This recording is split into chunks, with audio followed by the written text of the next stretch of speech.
Na kadzi prilapeni dňový šor potvrdzený mandáty 4 novým odborníkom, šický zo Zlistiny Aleksandar Vučić, pretože ľubíme Kulu, a medzi njima i Tihomir Medić zo Ruského Kerestura.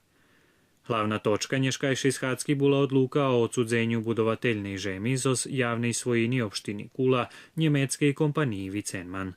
Slovo o povrchnosti od 6 hektári žemi, ktorá še nachodzi u industrijnej zóny u Kuli, ktorú nemecka kompanija kupela za 37 milióny 800 tisíc dinari, a na ní plánuje budovať spohon za produkciu flexibilných elementov za autoindustriju, u ktorým plánované, že by robotu dostali kolo 300 robotníky.